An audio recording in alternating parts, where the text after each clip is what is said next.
seated. Thank you, Blue and Mr. Marsh. Next, I would like to introduce James Hawksworth, the lead pastor at the Bridge Church at Bear Creek, who will represent the faith community.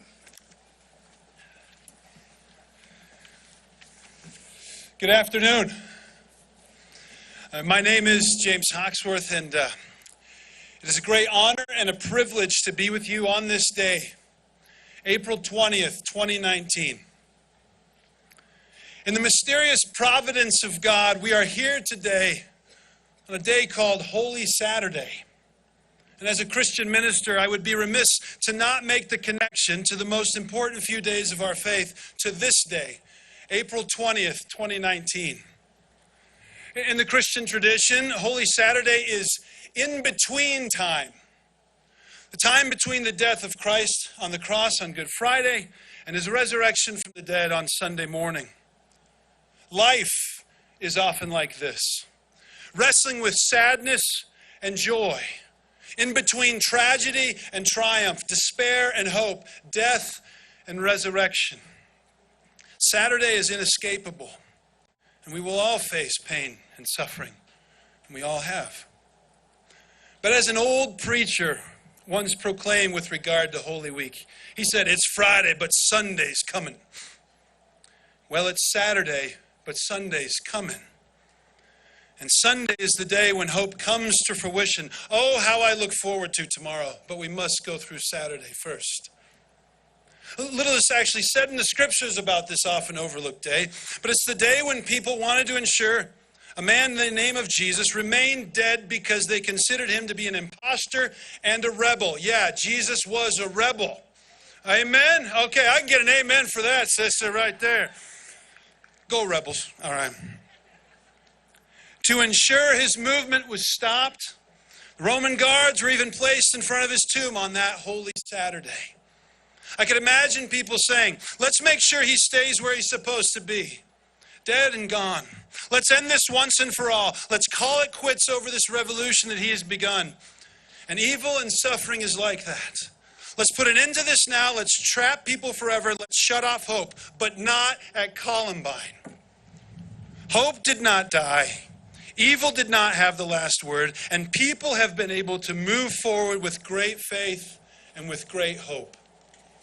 When our family was privileged to move into the Columbine community, we were amazed at the resiliency of this community, the faith of this community, and yes, the hope of this community. Heck, they even have a library called Hope. This community has refused to allow the tragedy to define us. And how this community has responded to tragedy is how we are defined. And today you'll hear a lot of words beginning with that prefix, re, as Mr. Andres has already mentioned. You will be challenged to remember, to reflect, and to recommit. And we must remember and reflect in order to recommit. I remember where I was, and you remember where you were on that Tuesday 20 years ago. All of a sudden, life comes into crystal clear focus, and we reflect. The things that we thought we valued seem to pale in comparison to what we truly valued in this life. And after we've remembered and reflect, we recommit. But I would like to ask, what are we recommitting to? When you walk into Columbine High School, right at the entry, there is a beautiful mural that says Living United, and there are words that fill in the hollow letters of Living United. And the first two words that pop out when I just saw it the other day were forgive and courage. These words pop out above all. And as we recommit ourselves to our faith and to each other, we recommit to extend courageous forgiveness and move forward with hope. In the ancient scriptures, there's an old story of the sufferings of Joseph. Joseph went through horrible suffering at the hands of his own family and horrible injustice at the hands of people who meant to do him harm. When he was reconciled with his family after many years of suffering, he said this magnificent line, "You meant it for evil, but God has meant it for good." Today you will hear about so much good that has come out of so much pain. And I would like to say this point blank, regardless regardless of your faith background, we in the faith community want you to know that if you are still struggling and carrying heavy burdens, we are here for you and want to care for you. Please reach out and do not suffer alone. Remember, darkness cannot win. Evil never has the last word. Death does not have the last word. And as my friend and theologian Vince Baycoat once said, he said this: bad stuff doesn't have a period, but a comma behind it. Bad stuff doesn't have a period behind it, but a comma. And we are here on this sacred day, on this sacred ground, to recommit as a community to be a place of healing, redemption, forgiveness, hope, and service. It's Saturday, but Sunday's coming. Amen. Sorry, I got a little preachy there, all right? I'd like us to pray, and if you know the psalm, this ancient psalm, Psalm 23, it's powerful scripture, and we're going to pray this. You feel free, if you know it, recite it. If you don't, I'd like to pray that for us as a community. The Lord is my shepherd. I shall not want. He makes me lie down in green pastures. He leads me beside still waters. He restores my soul. He leads me in paths of righteousness for his name's sake. Even though I walk through the valley of the shadow of death, I will fear no evil. For you are with me. Your rod and your staff, they comfort me. You prepare a table before me in the presence of my enemies. You anoint my head with oil. My cup overflows. And surely goodness and mercy shall follow me all the days of my life. And I shall dwell in the house of the Lord forever. Amen. Amen. And it is my privilege to now introduce to you a dear friend of mine by the name of Makoto Fujimura. Mako is a great artist and a great author, but more than that, he is a great man who loves and knows people who struggled with suffering.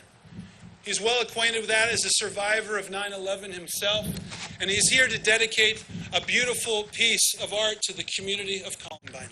Please welcome Makoto Fujimura.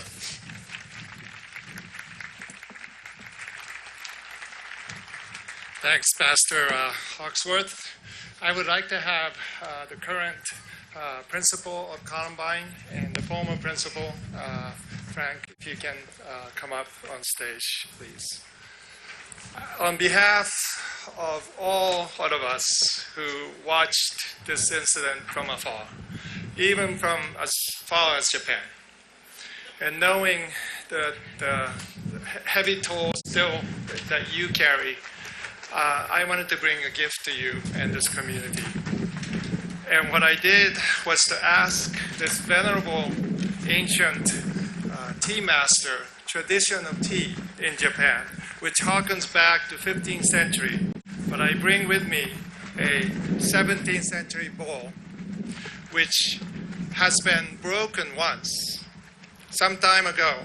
And the family of tea masters kept the bowl, holding the fragments for generations. And they mended it with gold. And you can see the gold, river of gold, they say, that has not only mended the broken bowl, but it has made it more beautiful than it was before. Not only this bowl is more beautiful, it is more valuable than when it was first broken.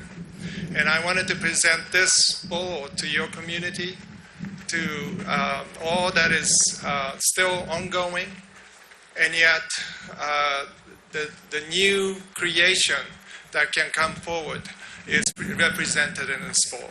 So please receive this bowl with gratitude.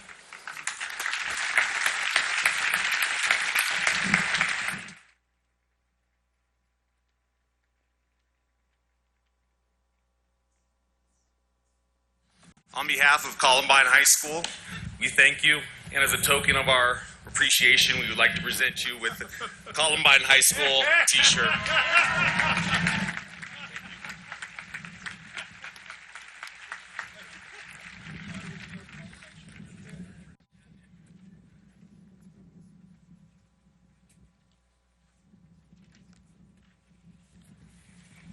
We like our t-shirts. Next gentleman is a former Columbine principal, and he hired a number of the staff that was at Columbine 20 years ago, including myself, something I'm very grateful for. Would you please welcome former Columbine principal and current Jeffco School Board President, Ron Mitchell.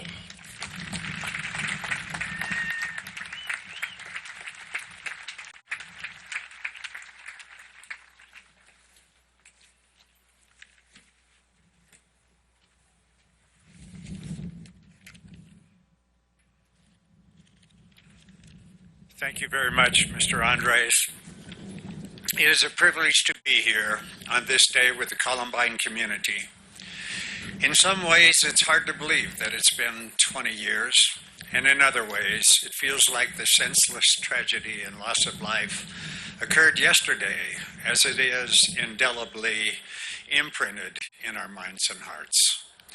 On this anniversary, I believe it is important to remember, to reflect on what has been accomplished since, to recommit and focus on how we can move forward together in the future.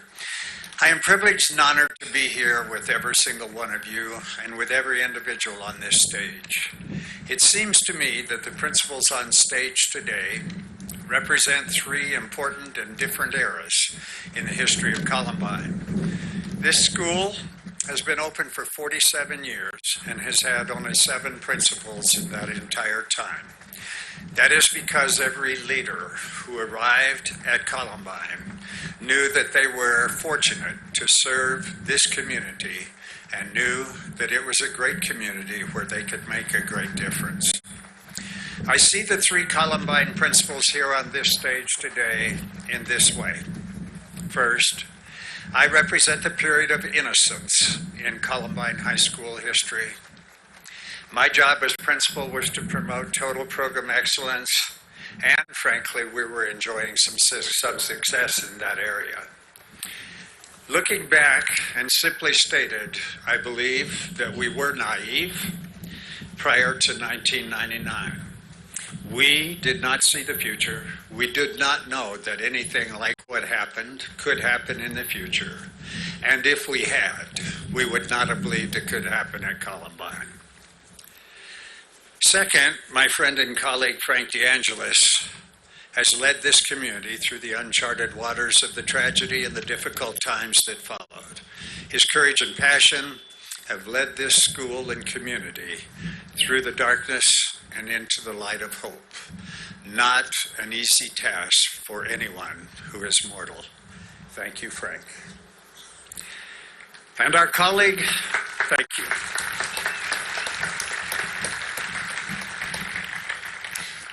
And my colleague and friend, Scott Christie, now leads this school and this community into the future with optimism and hope because of the strength of Columbine and the special culture that has developed in this amazing community.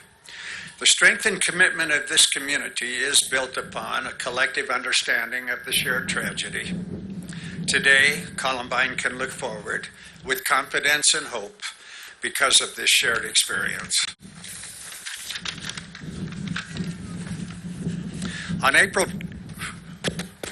20th, 1999, the forces of evil did not win. This community would simply not allow that to happen. Instead, the forces of good have triumphed. In the last 20 years, many students have left this high school, found their place in society, gotten married, returned to raise their families and work here.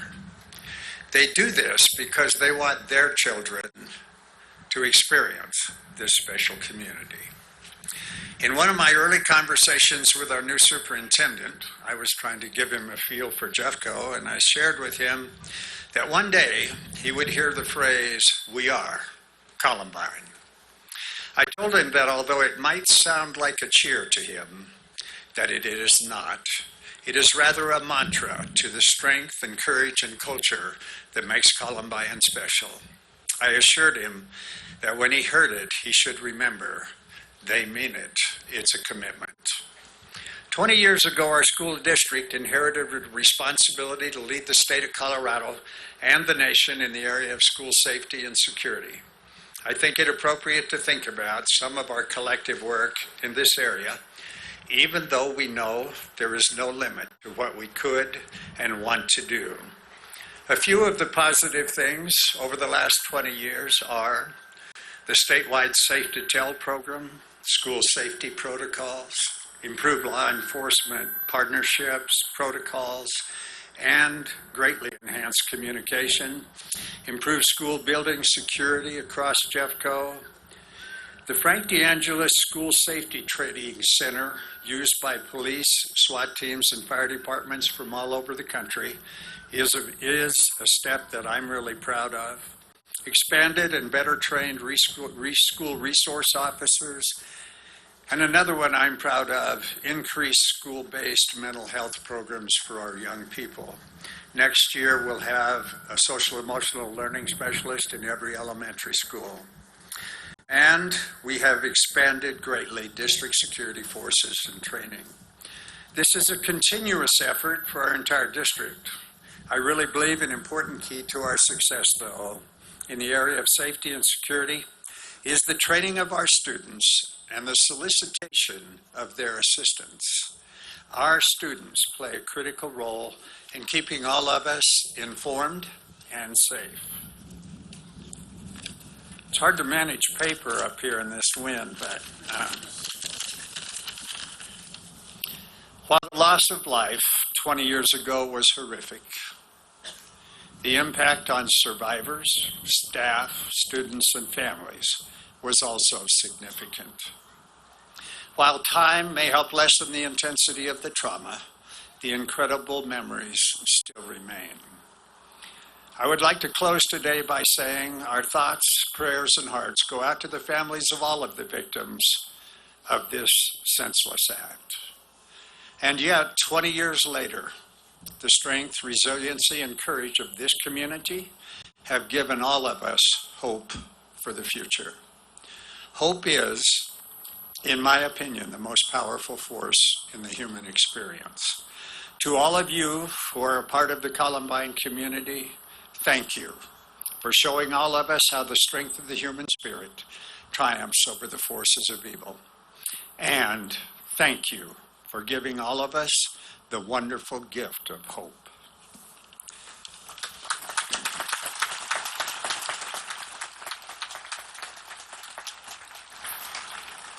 It is now my pleasure to introduce a friend and colleague and Columbine's current principal, Mr. Scott Christie.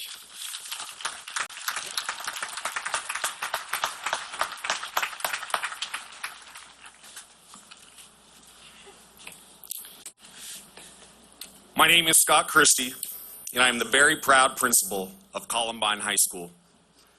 Although this is only my second year as principal, I started at Columbine 10 years ago as an assistant principal. I clearly remember the first week that I began working at CHS. I had worked at other schools in my career, but I had felt right away that there was something different about Columbine, something special. It had nothing to do with what I had heard or what I had known about the school. But I remember the moment when I knew that the culture at Columbine was different. It was special. It was that moment, about 2 months after I started working at Columbine at our homecoming assembly, when I heard Mr. Moore and his voice boom throughout our gym of the chant, "We are." That's right. So powerful, it gave me chills. I think anyone who has been to one of our assemblies understands what I'm talking about. 10 years later, that same special culture remains. It is a place where we take care of each other. It is a place that we are proud of. It is a place that we love. It is a place that is more than a school. It is our home. It is a family. As I have talked about our school recently, I've been asked if the culture exists at Columbine due to the tragedy. I can't answer that because I didn't arrive at the school until 2009. Therefore, I don't know what the school was like before. However, I feel strongly that the events of April 20th, 1999, and the impact they had on all of us play a large part in the culture even 20 years after that horrific day. One of the amazing things about this culture is that the current Columbine students were not even born at the time of the tragedy. Yet they know what occurred, and they feel a connection to those who lost their lives on that day. Our students today know the kids who went to class in the very same rooms they now sit in are connected to them. You see, they feel the same love for their teachers, for their school, and for one another. And those connections unite us, as has created a culture that no other school can replicate.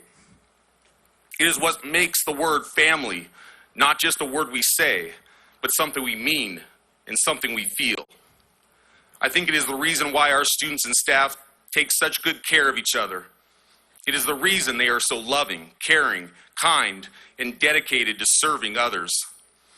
They feel the love that has been poured into the school.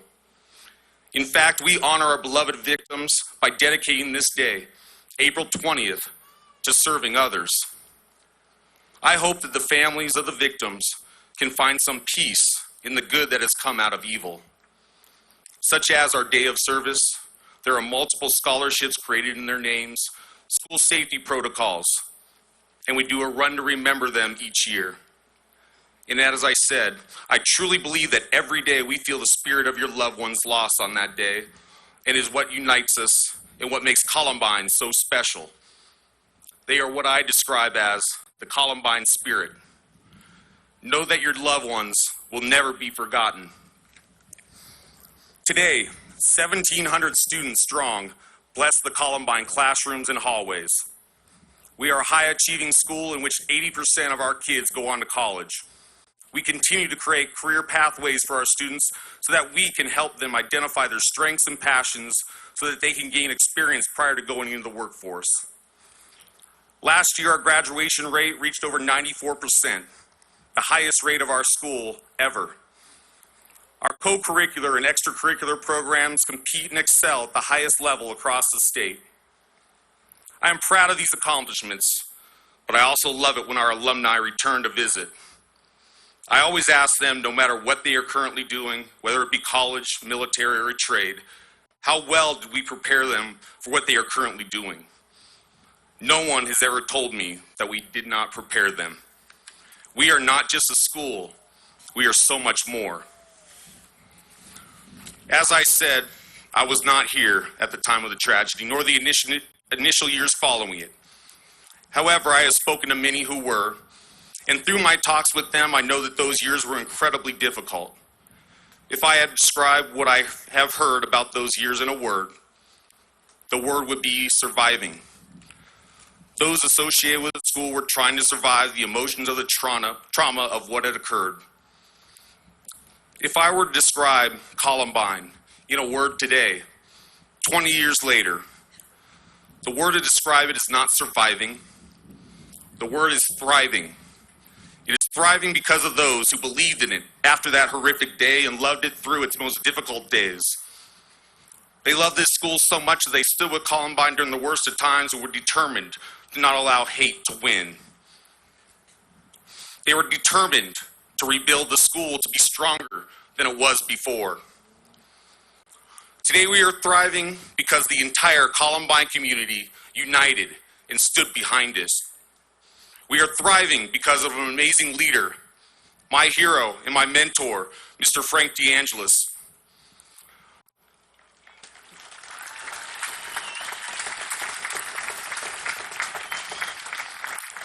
When 99% of the people in this world would have run away, he loved Columbine so much that he stood by it during the worst of times and made sure that it would thrive again. We are thriving because of the many people who followed Mr. D's leadership. Every staff member, every student, every parent, and every community member helped in making Columbine what it is today. Thank you for standing by Columbine. Today, we have 16 teachers who were teachers on that horrific day and remain teachers at Columbine still today. And we have 5 staff members today who were students that day, and I want to thank them for believing in Columbine and for their commitment and for loving Columbine. You see, every day I get to go to a job that I love, at a place that I love, and work with people that I love. I don't think there are many people in this world that can say that. And I am so thankful for this blessing, and I'm so thankful for the people who made Columbine the way that it is today.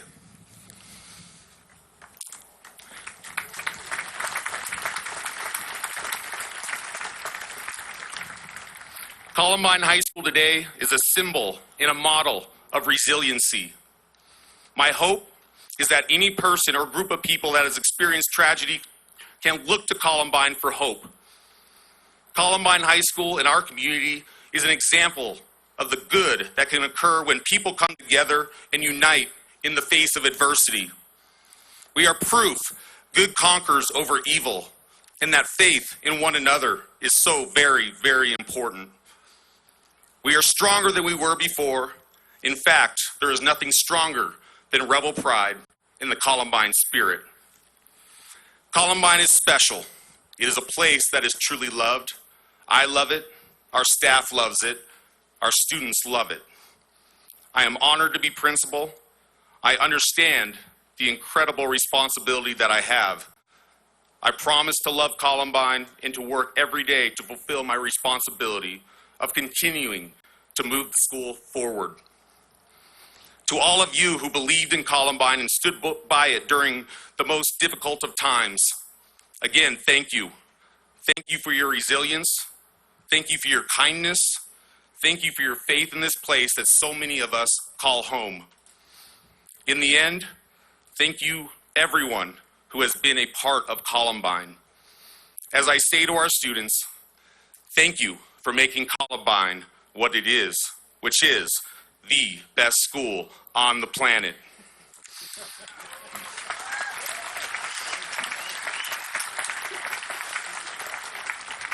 At this time, I'd like to invite our student body president, somebody I'm very proud of, one of 1,700 kids I'm very proud of, Miss Bethany Duffy, up to say a few words.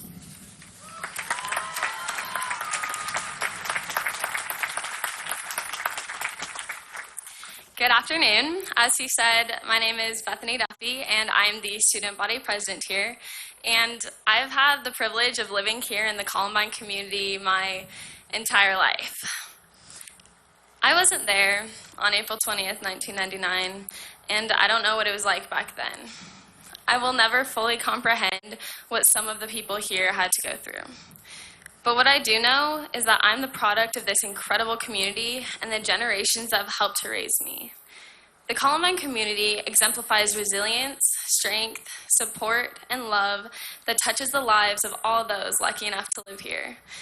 Like other high schools, we have our highs and our lows, our struggles and successes, and yet there's something special here that isn't found elsewhere.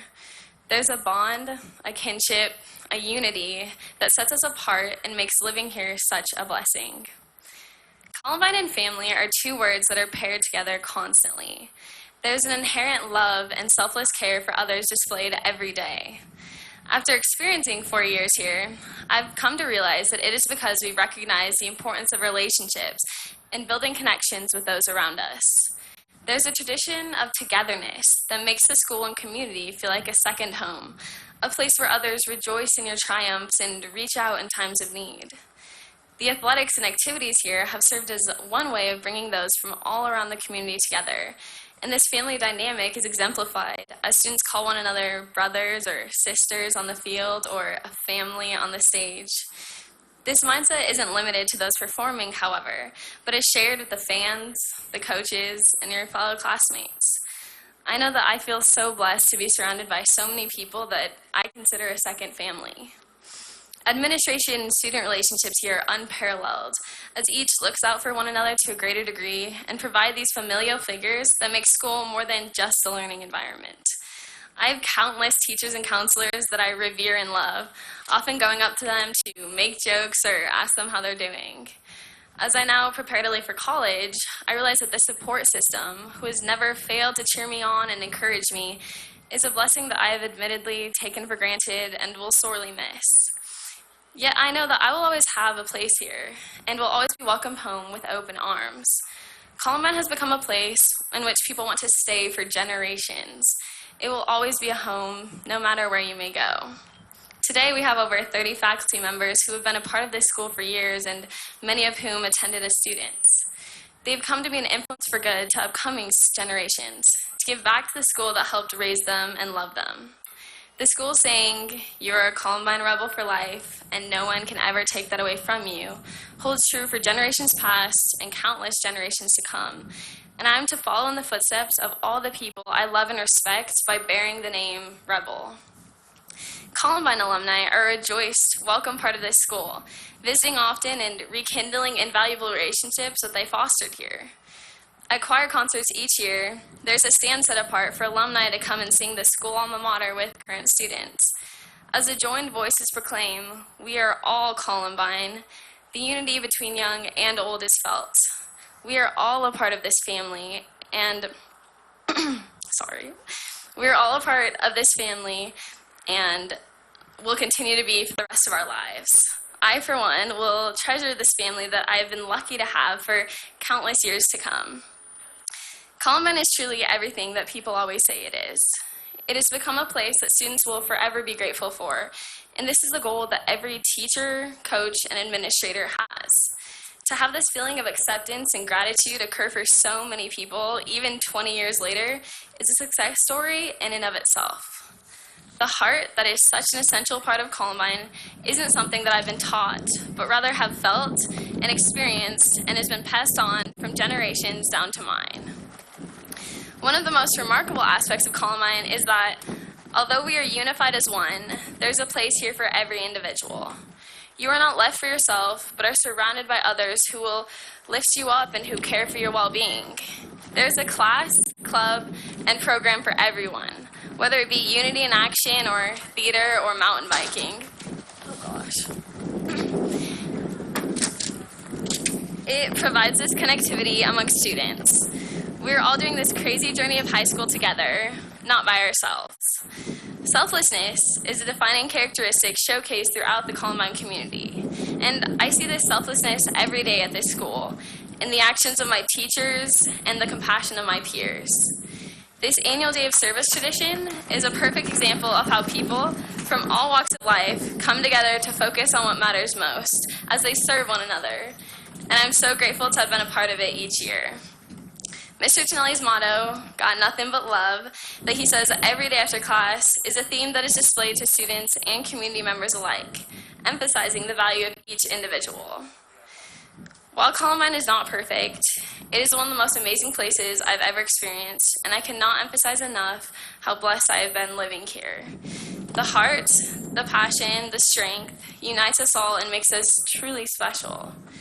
As Mr. Andres once said, "When a house burns down, you either move on or rebuild it," and many of us chose to rebuild it. I just wanted to say to all of you, thank you for rebuilding it. Thank you for creating a home, a place where people love to be and always want to come back to.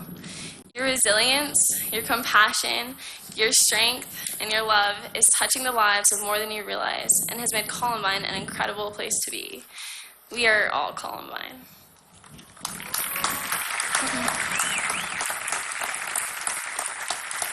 It is now my pleasure to introduce a dear friend and teacher of mine, Miss Mandy Cook.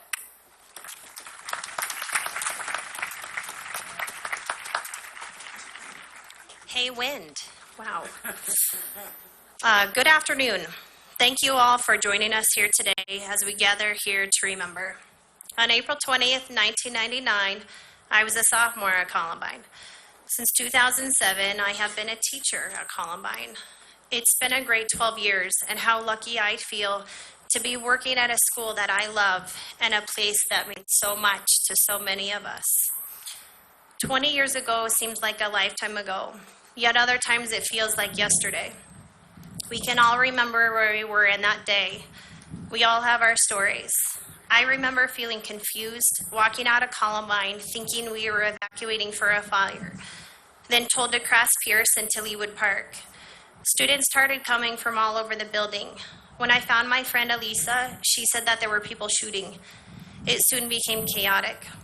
We were told to run to someplace safe, and we began to follow other students scattering into the neighborhood. Eventually, some of us landed on the doorsteps of the O'Neills. Mrs. O'Neill opened her home and her heart to a group of terrified teenagers. I learned from the news that the students should go to Leawood Elementary or Clement Park to reconnect with their parents.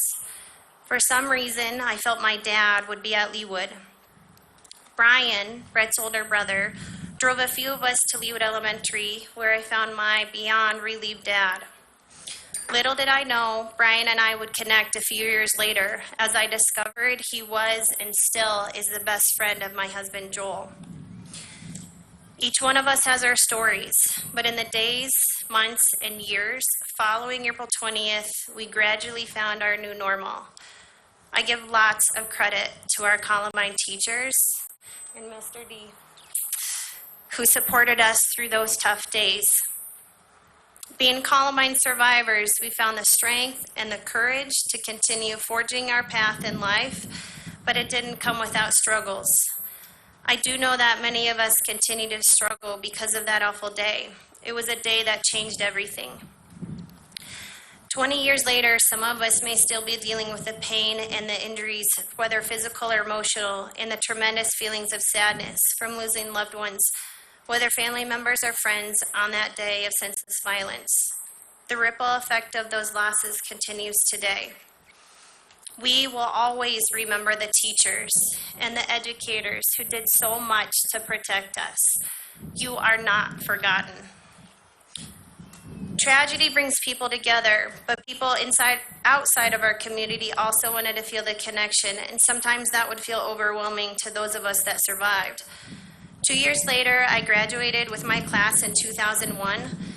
We all went our separate ways after high school. Some of us went to college, some of us to trade schools or into the service, while others forged their own path into adulthood. As I prepared to leave my family's house that I had lived in for my entire life to move up to Fort Collins and attend CSU, I would find myself feeling anxious about leaving the community, my home. This is where I felt safe, knowing I wouldn't have to face the questions of curious strangers about me and about the school that I loved so much. We did move forward. We kept growing and learning about ourselves and finding our place in this world. For many of us, into our life story was woven a strong determination to make this world a better place. I went to school to become a teacher and then found love with another Columbine graduate, Joel Cook, class of 95. After earning my education degree, we got married. My teaching career began in Jefferson County, but I certainly didn't think at the time I would eventually find myself back at Columbine High School, a place where I feel my students are a part of my family. Because my husband and I share the love for our Columbine community where we both grew up, we decided to purchase a house nearby where we feel fortunate enough to be raising our two sons who currently attend Leawood Elementary. My life has come full circle as a student, now as a teacher, and also raising my family in a great community. Thank you for letting me share my story. Whether you live nearby or came here today to honor and pay tribute to our community and the lives lost that day, know that Columbine will always be home for so many of us, because you are a rebel for life, and no one can take that away from you.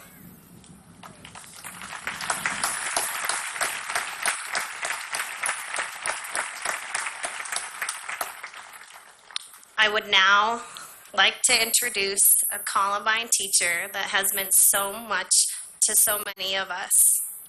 A teacher who knows how to inspire our students and our community to use our voices, our strength, and our love to make this world a better place. Here he is, our own Mr. Ivory Moore.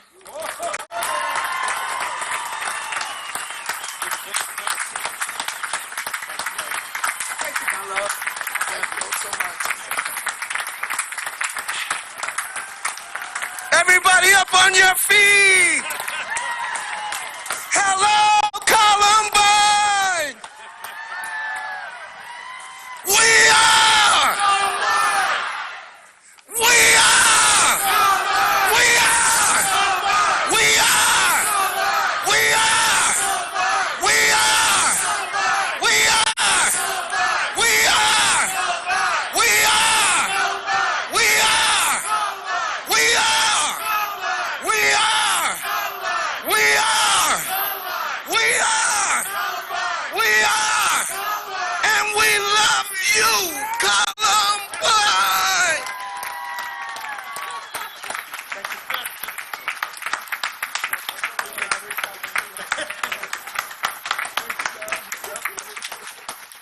Give it up for Ivory Moore one more time.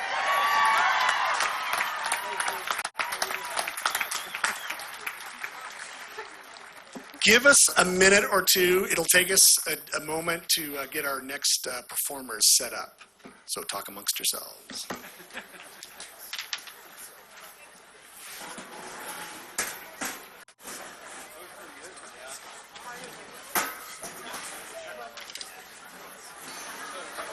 Sean.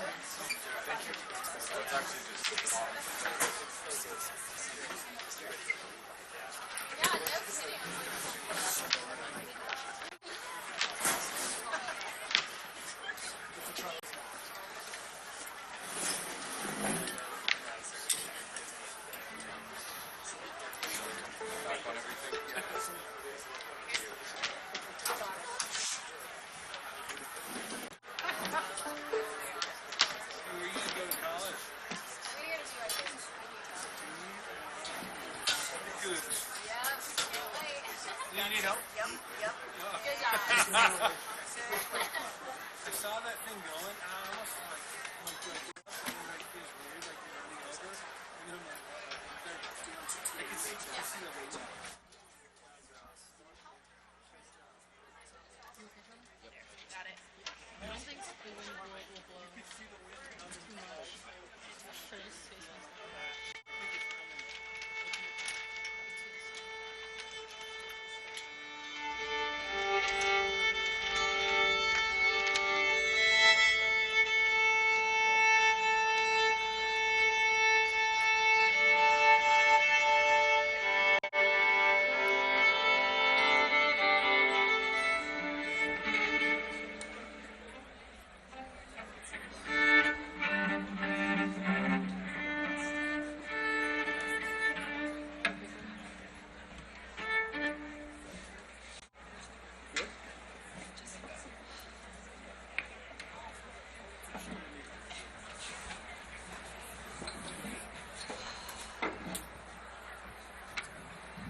Our next group is a group of current CHS students that play in the chamber orchestra. We have Lizzie Hetzel on first violin, Brianna Sondak on second violin, Charlie Wooten on viola, and Sarah Kuzbiel on cello. They are under the direction of Mr. Phil Inzerillo, and they are going to play Crisantemi by Puccini, which is an elegy that was dedicated to a friend.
about one more round of applause for our young people?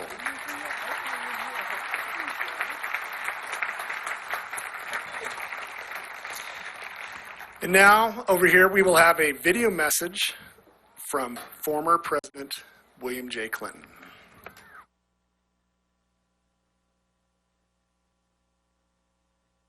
I'm thinking of all of you gathered in Clement Park to remember the 13 people who were taken 20 years ago and to support the continued healing of their families, loved ones, the many who were wounded, and everyone whose life was changed forever that fateful day.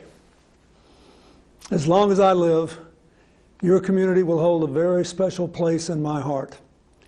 I'll never forget meeting so many of you when Hillary and I visited after the tragedy. I'll never forget your faces or the stories you told us about your sons and daughters, your brothers and sisters and friends, or the photos and scrapbooks you showed us. And I'll never forget the determination you showed to somehow piece your lives back together. In the 20 years since, you've shown America and the world what true community looks like, and reminded us all that the power of love and hope is far greater than the force of darkness, division, and hatred. When I stood with you in a thunderstorm at the groundbreaking of the memorial, I shared one of my favorite quotes from Ernest Hemingway: "The world breaks everyone, and afterward, many are strong at the broken places." I still look at that quote every day in my office, and you continue to prove it's true. So on this 20th anniversary, I hope you'll continue to be made stronger in the broken places through your love and the memories of the 13 people we lost. The greatest tribute we can pay them is to live our own lives in a way that redeems the years they didn't have. I wish you well.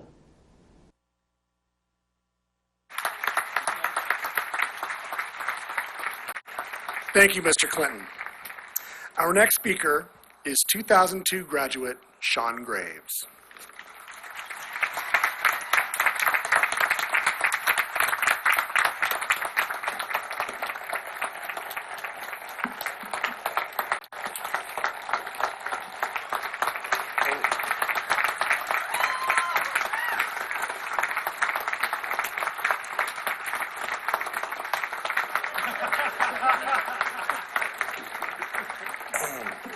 Thank you. Oh boy, I just shut my speech off. I'm sorry. I can't tell I'm nervous.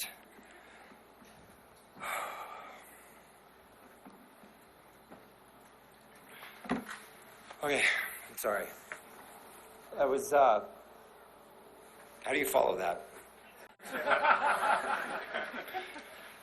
No pressure, right? Well, bear with me here, I'm gonna try. I think the last time I was this nervous to walk across the stage, I was accepting my diploma when I graduated from Columbine High School. That's pretty good. I didn't trip walking up here, so I think I'm off to a pretty good start. When I was first presented with the opportunity to speak on behalf of the survivors, I was very reluctant. I didn't know how I would be emotionally, what state I would be in. Well, I can tell you right now, looking at the crowd, looking at all of you, I'm filled with pride. Well, not just pride, rebel pride. I'd like to thank the committee for allowing myself and my wife, Kara, to be a part of it. It's meant a great deal to us to contribute and to honor those 13 precious lives that were lost.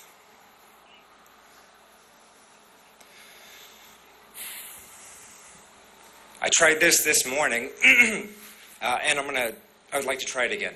I would like to thank the first responders that were there that day, the firemen, EMTs, police department, sheriff, all of you. It's because of you somebody like me survive that day.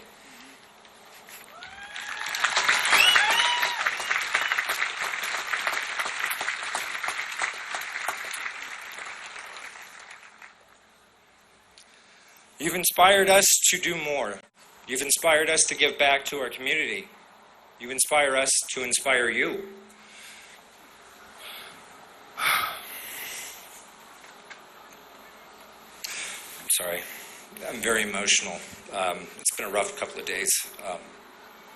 For those of you who might not know my story, and I have a feeling there might be a few, I was shot 6 times, leaving me paralyzed from the waist down with a T12 incomplete spinal cord injury. After 49 surgical procedures, months of the hospital, and years of physical therapy, I was able to crawl again. I taught myself, and eventually I began to walk.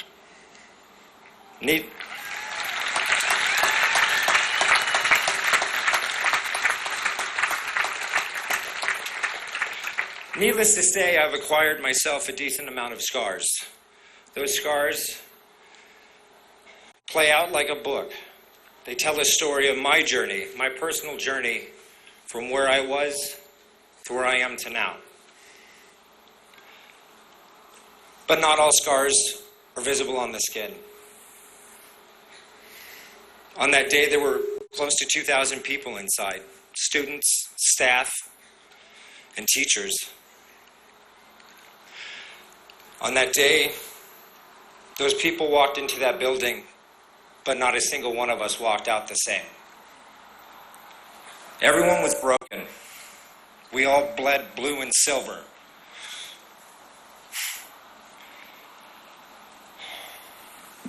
But because we were broken, we were missing something inside, and it was that something that we all were missing that allowed us to come together. With the media looking in, looking for us for answers, we led the way. We showed them that we can overcome evil. We can love one another. We can become family. To my Columbine family, all of you, I love you. And I appreciate it. All of your support throughout the years. It's because of you that I'm up here today. It took me having a baby to truly understand just how far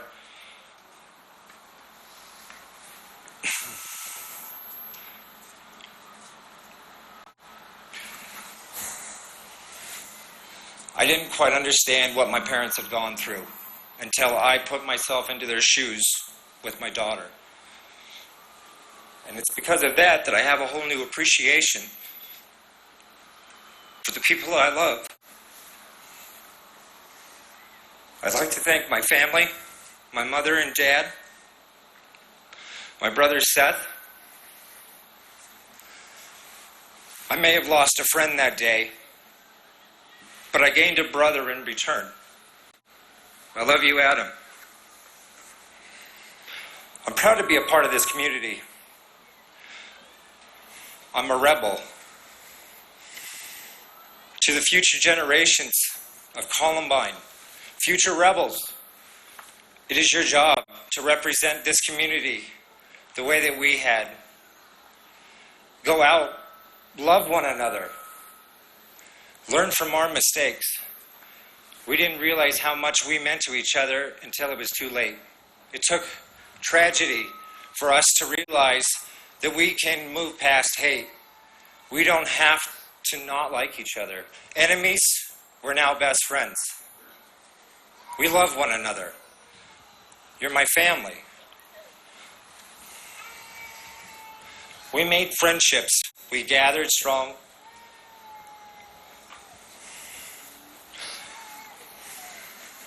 We led by example. We will remember the precious 13 lost, the lives. We will honor their lives by spreading love, by doing a kind act, by treating each other with respect.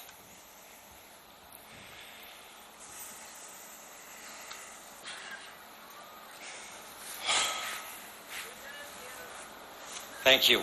I'm sorry. This is,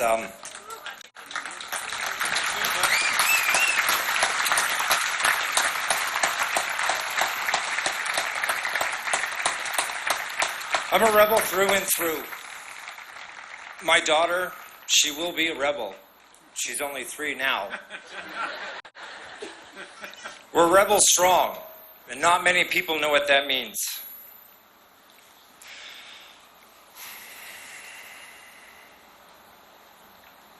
Everyone was broken. Everyone with a missing piece. But it was that common whole that allowed us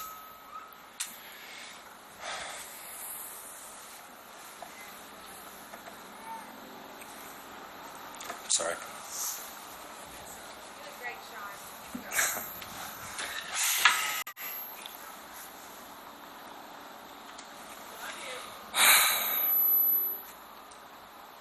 I love you guys.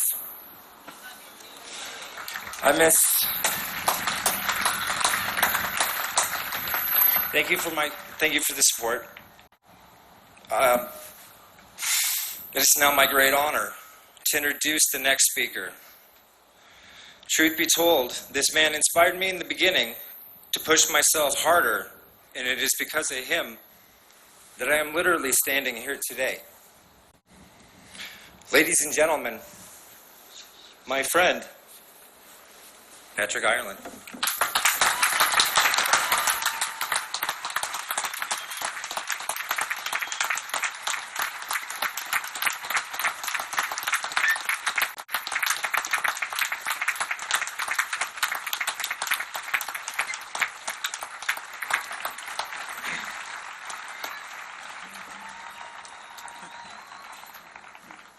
Hi, Kennedy.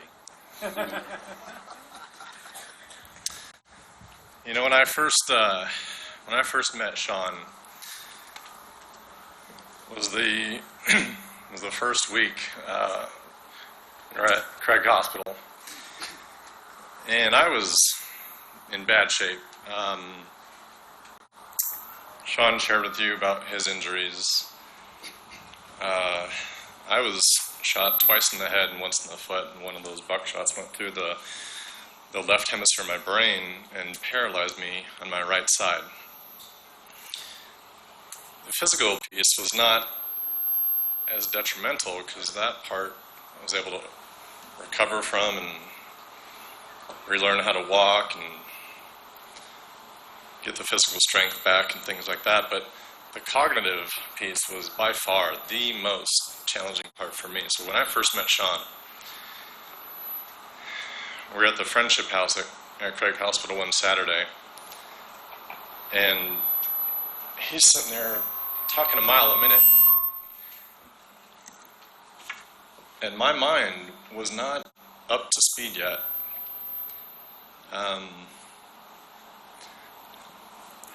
The bullet went through the language center of my brain, and the cognitive impairment and relearning how to read and write and form words and be able to write letters and be able to speak again was extremely challenging.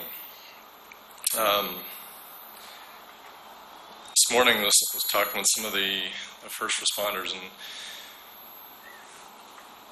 I heard more of the details about my trip to St. Anthony's Central Hospital, and my speech was so slow and labored, and so when I first met Sean, I was probably like 3 sentences behind him trying to understand and comprehend what he was saying, trying to formulate my own feedback and thoughts and what I was going to respond with. He's already like 3 sentences down the road. That was extremely frustrating for me because I'd always been a hard worker and a good student. I'd had straight A's up to that point, and the cognitive piece about it was just so challenging and frustrating for me because in my mind, I knew what words I wanted to say, what letters I wanted to write, what sort of communication with people. The first week at St. Anthony's, I remember later on hearing stories and people sharing with me about just conversations that didn't make any sense. I had just gotten back from a Spanish class trip to Spain, and half my conversations were in Spanish. Other questions that were asked of me, I was either repeating what I heard over the intercom or repeating the question back to whoever was asking me the question, and just a significant challenge in the communication between me and whoever I was talking to. But through the help of everybody, first responders, police, SWAT, EMTs, physical therapists, occupational therapists, everybody, doctors, nurses, surgeons, like everybody who helped with rebuilding our lives, we've come so far. Love. Impact. Scars. Perseverance. Attitude. Togetherness. Pride. Community. Hope. Memories. Recovery. Forgiveness. These are some of the words that come to mind when I think back on the past 20 years and what our journey has meant to me, and hopefully to many of you as well. This has been an extremely emotionally draining week for me. I've had some conversations up to this point, that getting a chance to speak on Thursday night, talking to student body yesterday morning, speaking this morning and speaking here, it's like you get amped up, you get some adrenaline going, and then after, just like this huge letdown of adrenaline, I'm going to sleep good tonight. We've been able to come together and connect with so many people that I'm sure after it's all over, we'll look back on it. There was so much anticipation leading up to this. The planning committee meetings, all the different things, and just the massive amount of time that we put into it beforehand, waiting for it to come, just the day.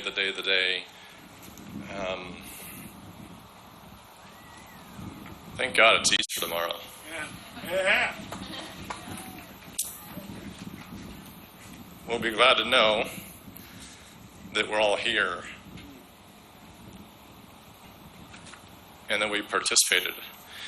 When I think of love in the world, I think of all the good people out there, the belief that love exists, the belief that love triumphed and overcame. I witnessed it.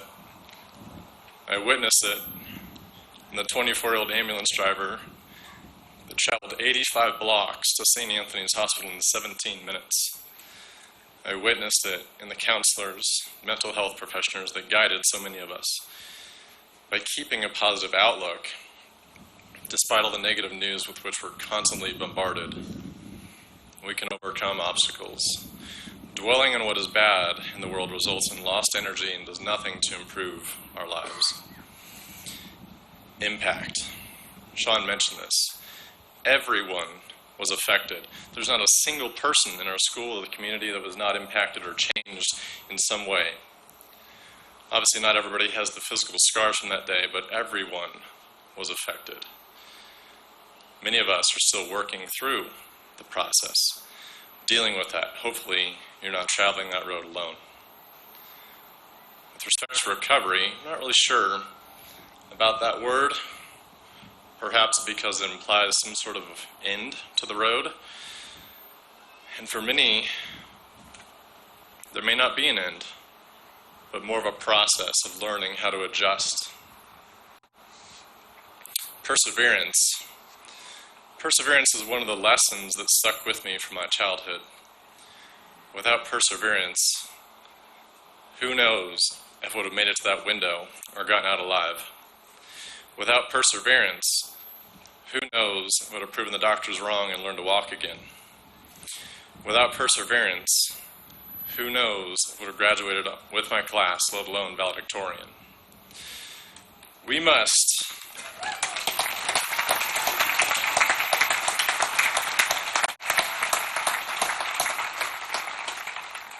persevere every day in our work to positively impact other people's lives. The lesson that played the most critical role in defining the impact that that day, and more importantly the days that followed, shaped my life and the lives of people around us, was a recognition of choice. We can choose our attitude. We can choose our effort. We can choose to live with the attitude of a victor, because you're only a victim if you let yourself become one. Choosing to be a victor gives us the courage and strength to push on when the easier choice may be just to give up. U.S. civil rights leader Whitney Young once said, "The truth is that there's nothing noble in being superior to someone else. The only real nobility is being superior to your former self." During my recovery, my neuropsychologist told me that something that started my road to recovery, emotional recovery, was the fact that I was able to do something about my situation, even in the library. I think there are two pieces to that: my personality and perhaps my commitment to others. Motivated me to do something, to push, initiate. The fact that I was able to take charge that day, as hard as it was, empowered me. So I took on the responsibility, and in turn gave me inner strength to overcome the injury to the extent that I have. Togetherness embodies the soul of this community. Open hearts, open homes. Mandy talked about it. The homes that became open, gathering, inviting people in, immediately following, we needed places to gather, just to be together. Hospitals, people's homes, churches, sports arenas, football stadiums opened their doors and became sanctuaries where we were able to grieve and remember. My friends stood by me with fierce determination. This was because they needed me as much as I needed them. We were all traumatized in our own ways, and supporting me gave them a mission of their own. They were able to do something about the situation by visiting me, staying in touch, and it gave them a sense of control. Together we can, together we will. Pride.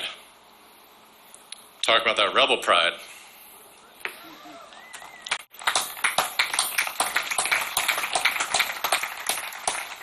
I had a chance to speak to the student body yesterday and talked about this. Rebel pride is more than just a school logo. It's a feeling that you get from this community. Grit, hard work, determination, nothing is handed to you. You have to work hard to achieve this, achieve things in life. Rebel pride is something you grow up aspiring to be a part of. I have a sense of pride in that image of me coming out the window that day.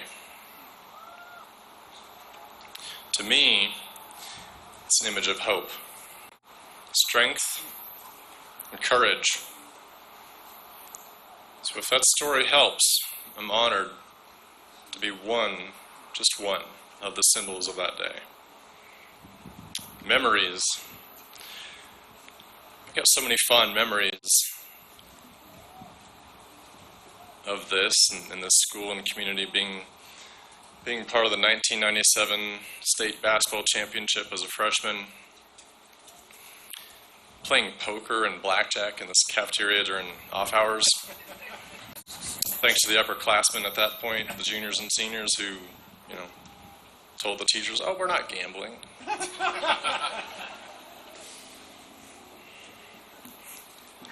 Study groups for chemistry class. Food club.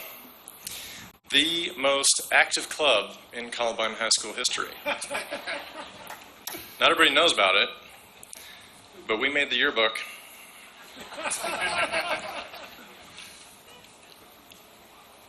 That did not exist until a group of us decided to go crush some all-you-can-eat restaurants. Then we got a little bit more sophisticated and wrote some bylaws, and our AP English teacher just encouraged it and kept us going. We still meet. Spanish class trip to Spain the month before the shooting. Pre-game meals with Mark Schlereth. Mr. D and the Lakewood Police teaching one of my best friends a lesson in the parking lot to pour out, how many cases of beer was that? 10? 10 cases of beer? Oh, Peter. Oh, man. Bookland and our AP English trip to the UK. The Fairview game. The 1999 state championship. Hey, Lowry. Still waiting on that ring that Losh promised me all those years ago. Finally, I'll leave you with a few thoughts about the tremendous power of forgiveness. You see, in this community, the amount of loving, healing energy coming our way from all over the world at that time was incredible. We had total strangers praying, lighting candles, sending their positive thoughts. But in order to receive this healing energy, forgiveness was an extremely important step. Unforgiveness is a silent killer, negatively affecting your life. But guess what? Forgiveness is not easy. It's hard. It can be painful. It can dig up stuff from our past.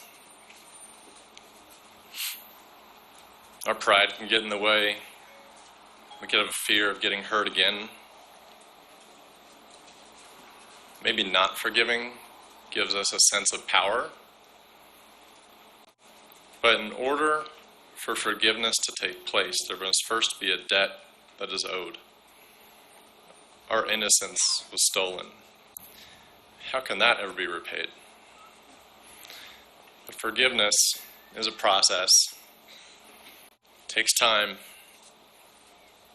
It takes practice, repetition, translating that rhythm into movement to be developed. My parents prayed that I would come through this emotionally intact and as healthy as possible. Nobody knew the extent of my physical or cognitive abilities, what they would be. But they prayed that I would not harbor anger and resentment. And the fact that I was able to incorporate that into my rehab at Craig was extremely important.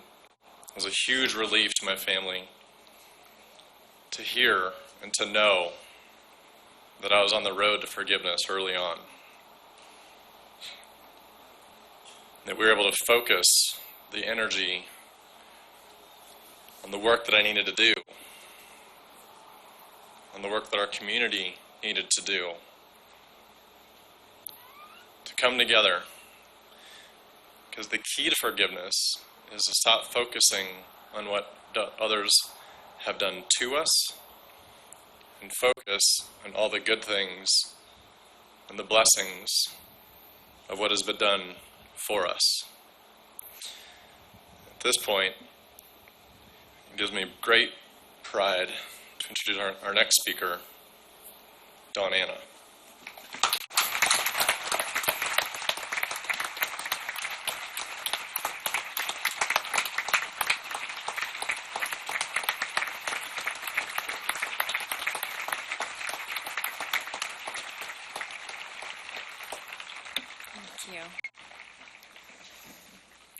I came with tissue.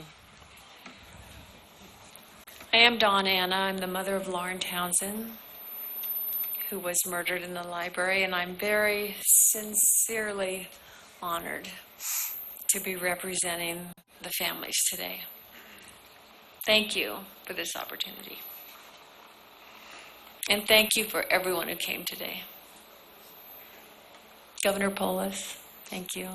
Governor Hickenlooper, thank you. Honored guests. Families. I know it was tough to come here today. Thank you. Students, community members, thank you for being here today to pay tribute and remembrance to our 13. And recognition to all those who were affected 20 years ago today.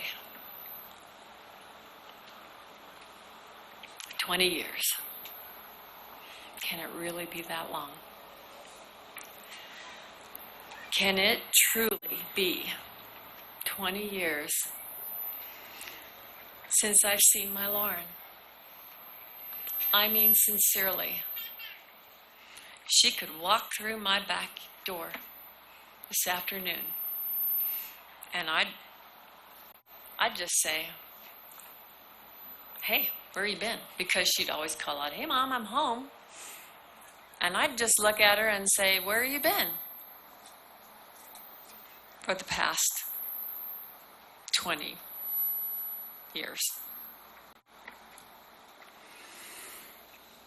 You know, there's a question that all of us have been asked a lot. How are you doing? How are you doing after all this time? It's a valid question. And personally, I need to kind of stop and gut check. How am I doing? How are we doing after 20 years without our loved ones? Fine isn't an answer. It's a little joke. Fine isn't an answer. Because really that's something one says to brush over the question and just move on to something else. Because that's the answer one gives to make the other person feel better. How are we? Surviving. You know, the secret to surviving is that there is no secret to surviving. You don't get a quick pass to the front of the line. And there's no car to whisk you away and help you escape. You don't get to escape the pain.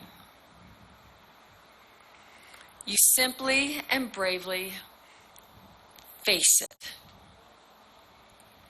Every second of every minute of every day.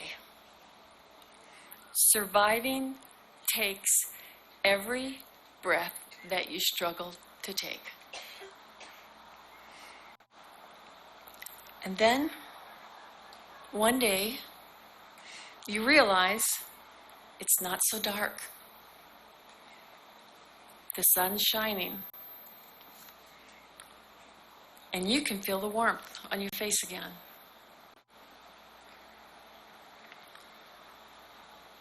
How are we? We're changed. We're weaker in some places, but hopefully we're stronger in most of them. Our hearts have giant holes in them, but our hearts are bigger than they were 20 years ago. We've all found ways to reach out to others. And it started by helping the students at Columbine by building them a new library and a new atrium. And then we went on And we worked at raising money for the memorial. And you know, it's continued for 20 years by each of us in our own personal experiences, finding ways to help others who are going through the same pain and the same heartbreak as ours.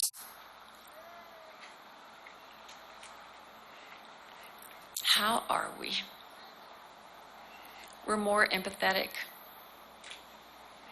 School shootings, any shooting, brings us right back to that same place we were on April 20th, 1999. We're sick to our stomachs. We're on our knees, and we're searching for answers. We're hurting for those families, and we know, we're not just wondering, we know how those families feel.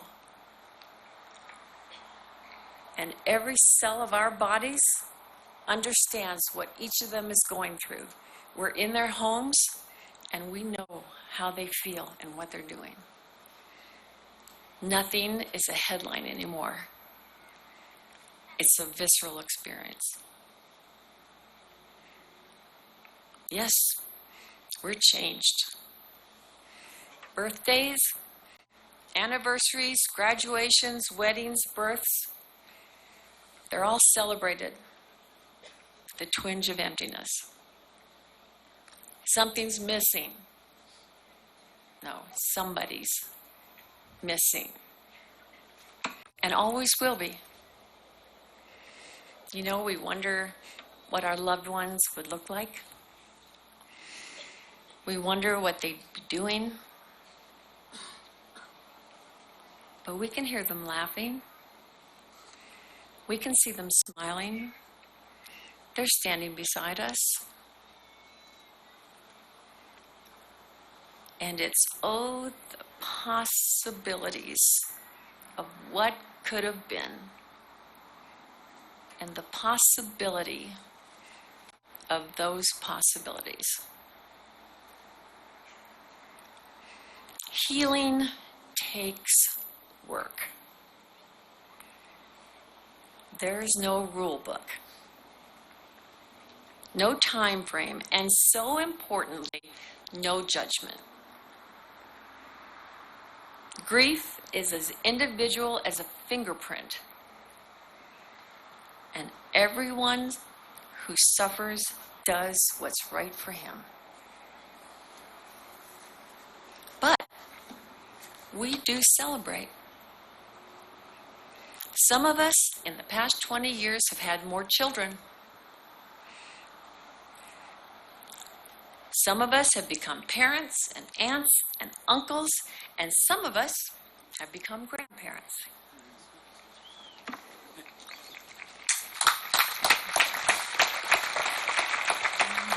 Yeah, with another one on the way. But we've celebrated life. And we've tried to share what we've learned with others. Because if we can't take this horrible pain and turn it into something positive, something loving, then how can we honor them? How can we honor our 13 if we don't reach out and help others? Because the serendipitous glory of helping others is that when we do, we start and we continue to heal. How are we? We're grieving. 20 years later, you're grieving? Yes, we're still grieving. And for some of us, we're finally grieving. There is no greater gift that you can give someone who's grieving than to ask them about their loved one. And then really listen. Grief is forever. It doesn't go away. It becomes a part of you every step, every breath. We never stop grieving because we never stop loving. It's a fact of life. It's a fact of death.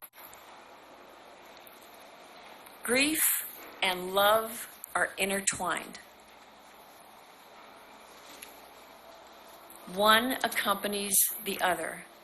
To love them is to grieve them, and to grieve them is to love them, and to love the world by continuing to live our lives with honor and joy and giving and love. That's why I'm excited about today. I'm excited about April 20th being a day of giving, a day of recommitment. When Casey Summers, the former principal of Columbine, came to me after a volleyball game almost 4 years ago, and he said, "Dawn, I've heard you. The Columbine students are going to make April 20th a day of giving." I started to cry, and they were tears of joy. What better tribute to our beloved 13 than to have the students of Columbine use this day, to go out and contribute in a positive way to their community.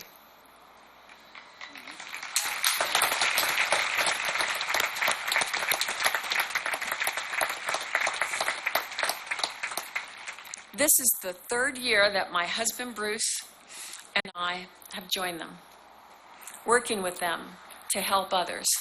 My daughter joined us today, my granddaughter joined us today, and we work side by side with the students. I've heard nothing but inspirational responses from the students and the recipients of those acts of kindness, of how good they feel on this day. Listen to those words, how good they feel on this day. What a paradigm shift. Come on, how good they feel on this day. Isn't that amazing?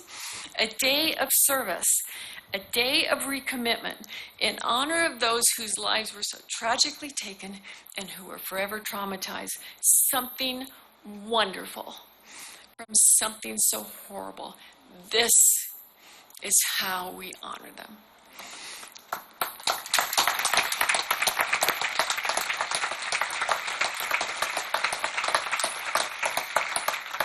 Lauren, Kyle, Matt, Kelly, Danny, Rachel, Isaiah, Corey, Daniel, Cassie, John, Stephen, Dave, this is how we honor you.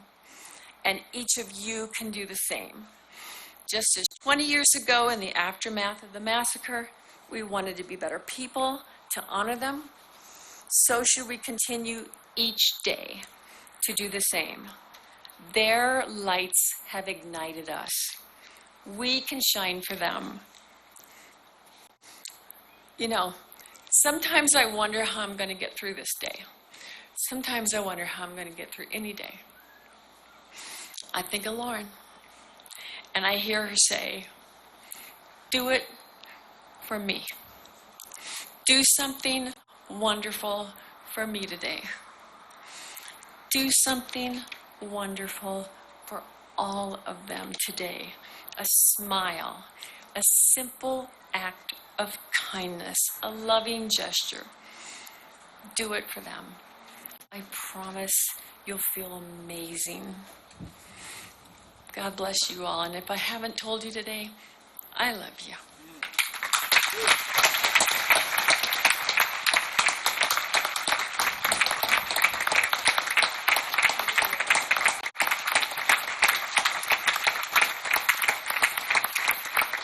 Thank you, guys.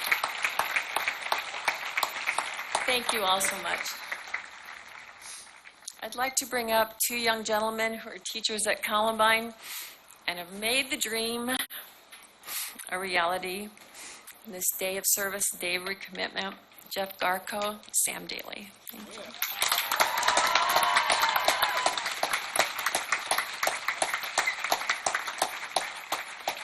Good afternoon.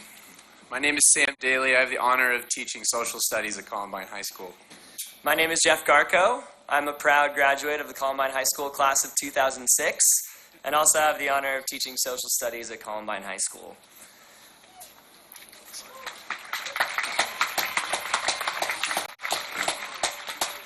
When we were asked to come up here and speak about the day of service, Sam and I talked for quite a while about what that actually meant to us, what that means to our school, and what that means to our community. And what we quickly realized, as so many in this crowd would realize as well, is that service is built into the DNA of Columbine High School.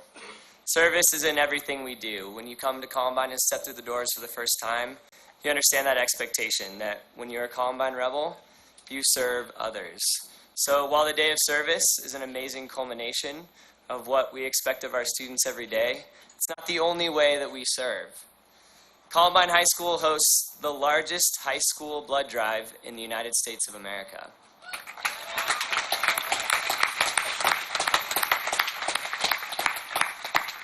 Students in many of our clubs, National Honor Society, Unity in Action, and Key Club, have put in literally thousands of hours of community service and raised thousands of dollars in this year alone.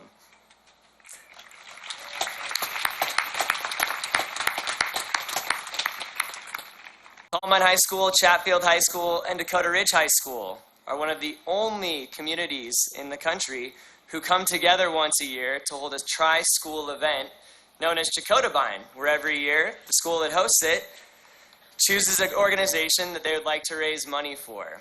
And that amount has gone into the hundreds of thousands of dollars as our Student Senate, Chatfield Student Senate, and Dakota Ridge's Student Senate have come together to put on an amazing event year after year to celebrate the larger Columbine community.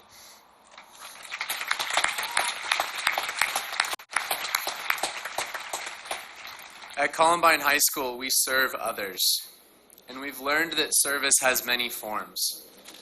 Today, over 100 Columbine alumni are participating in service projects across the country. Others are giving back to their community in their own way, spending time with friends, spending time with family, giving kindness, giving a smile, a hug, and sharing love with each other, spending time with former classmates. Our day of service, like Donanna mentioned, started in 2017 as a way to remember the lives lost at Columbine, as well as a way to celebrate and give back to the community that has given us so much. That first year, 20 projects took place and 560 students and staff members volunteered. Today, we're aware of 87 projects across 17 states and 9 countries, including Canada, France, the United Kingdom, Malaysia, and Tanzania.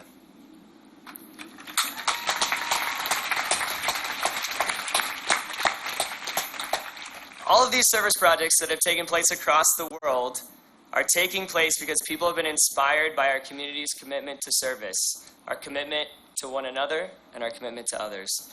Communities have organized projects as close as Nebraska, where a community rec center handed out cards with words of encouragement, to those as far as Borneo, Malaysia, where people are serving at wildlife sanctuaries, and to Washington, D.C., where individuals are serving the homeless in their neighborhoods. Today, for people taking part in the day of service, Columbine means something different. Acts of kindness, acts of service, acts of love towards others. Here in the Columbine community, we set an ambitious goal of having over 1,000 students and staff serving around our community today. We are incredibly proud to announce that there were over 1,025 Columbine Rebels participating in over 40 service projects across our community.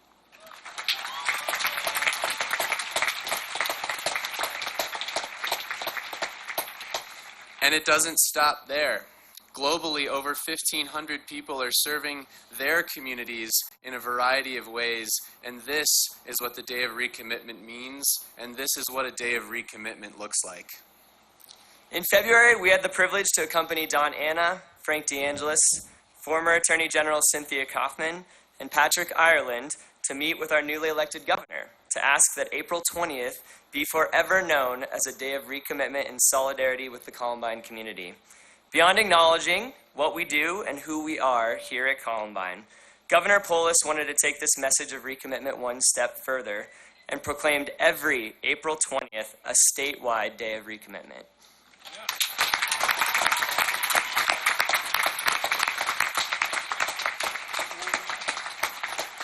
With all of this being said, and with incredible inspiration from the folks behind us, especially Don Anna, we'd like to welcome the 43rd Governor of the state of Colorado, Jared Polis, who has a special message for the Columbine community.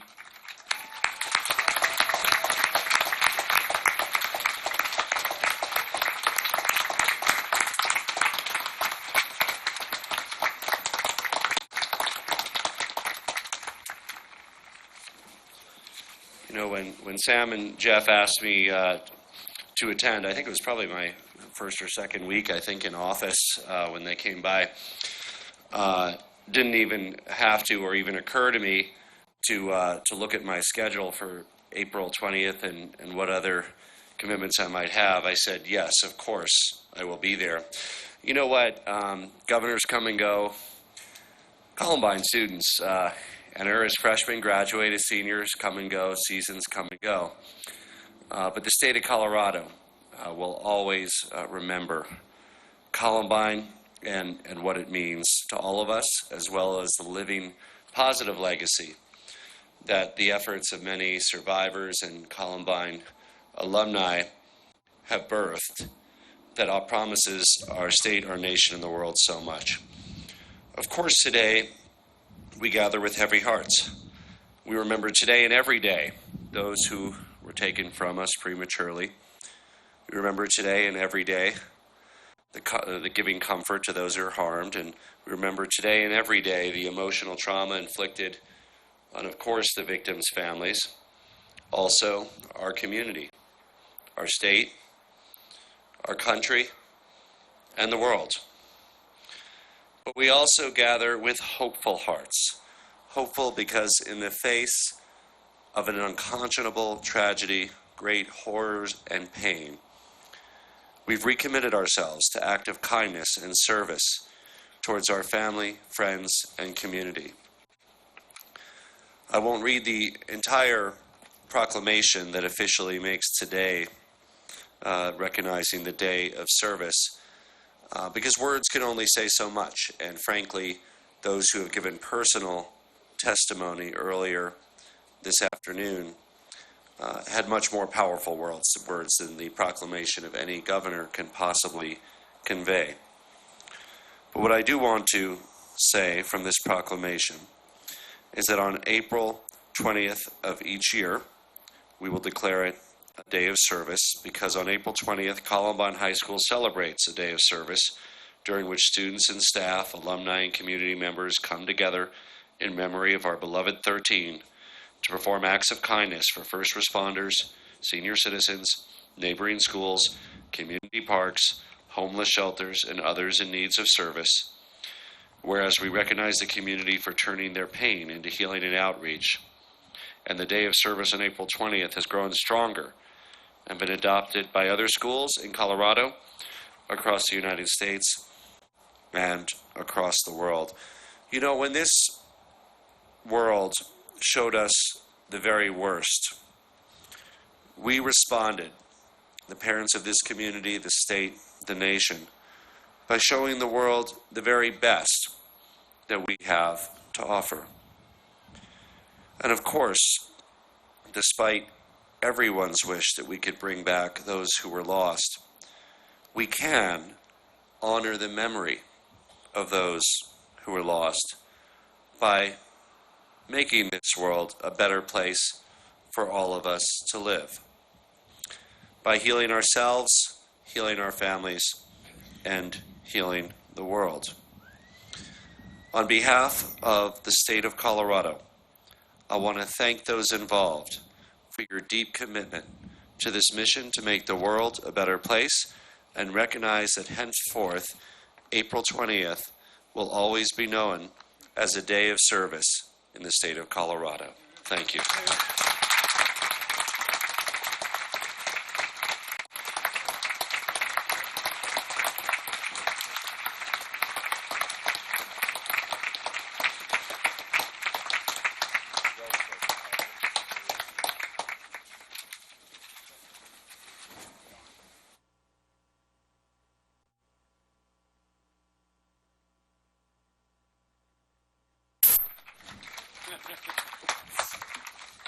Thank you so much, Governor.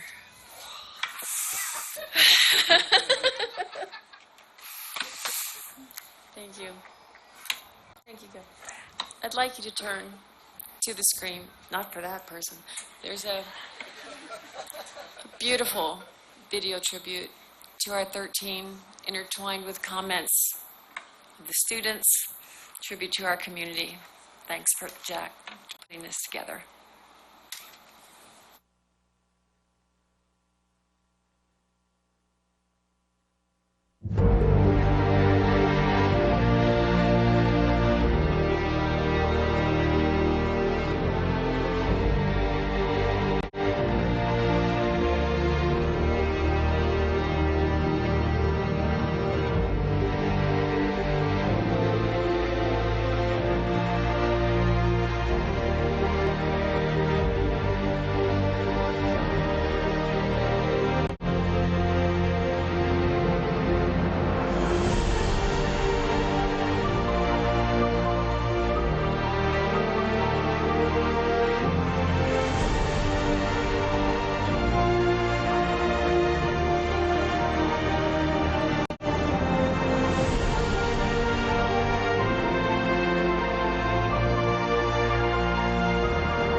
We weren't even born the day you left us.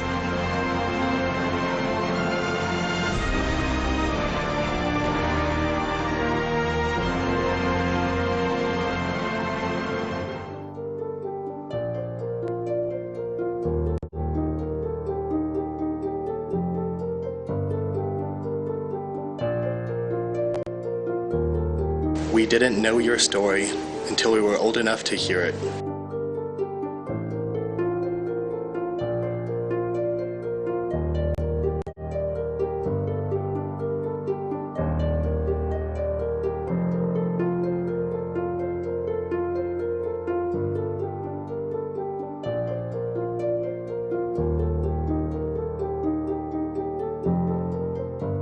But we wanted you to know how much you still mean to us.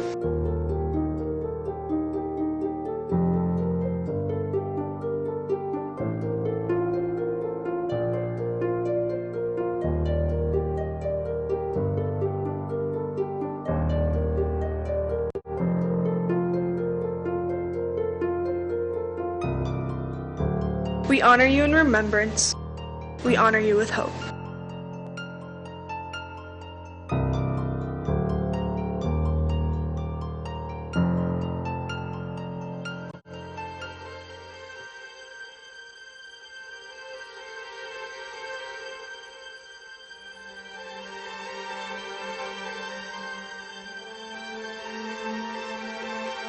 And we wanted you to know that what happened that day changed so many things.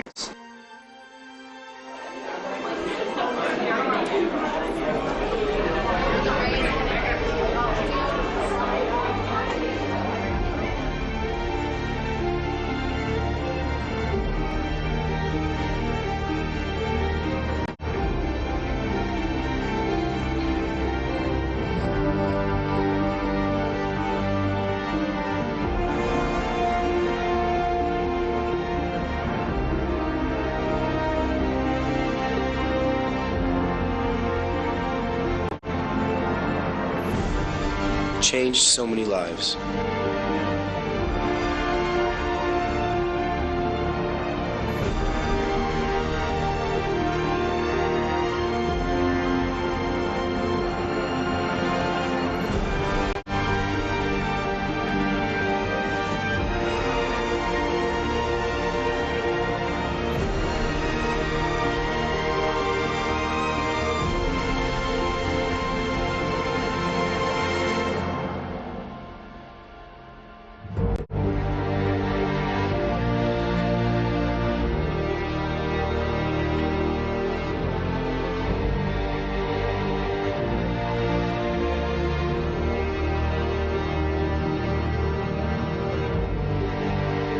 We are more loving, more caring.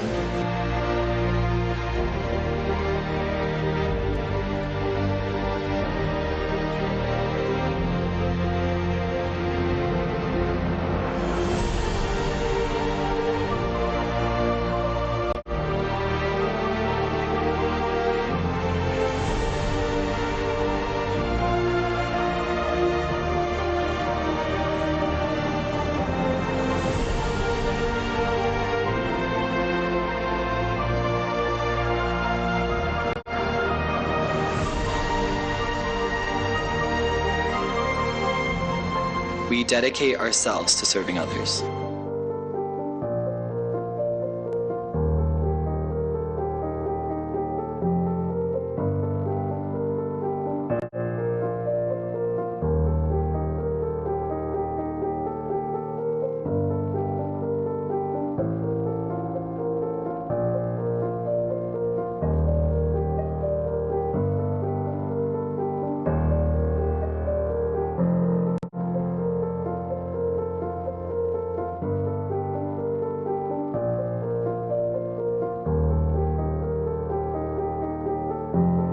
The hard and tragic lessons of that day have made us smarter.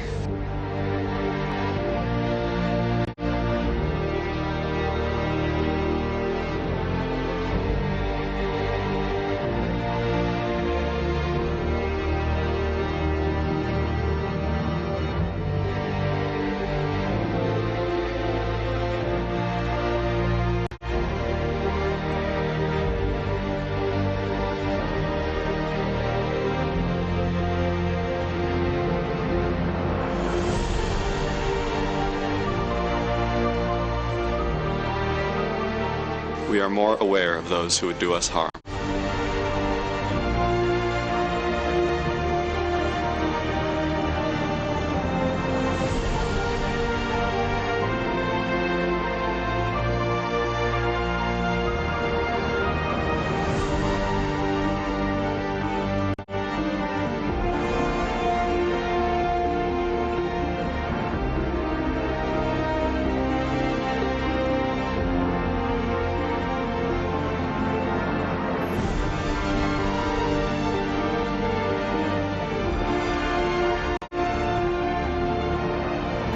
We are better prepared and stronger.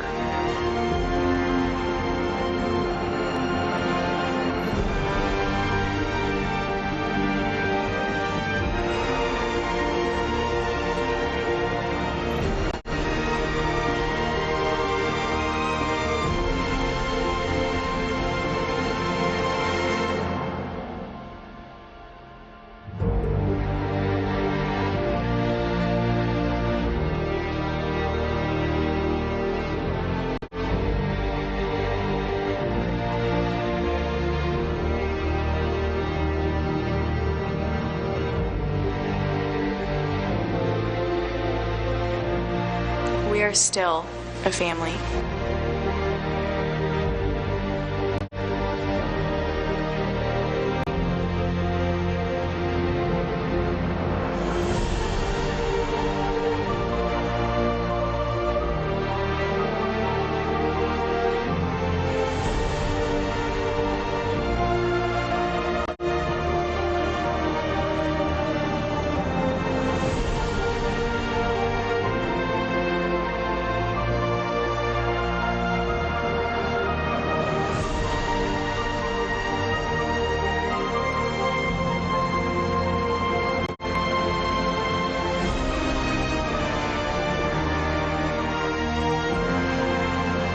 We are Columbine.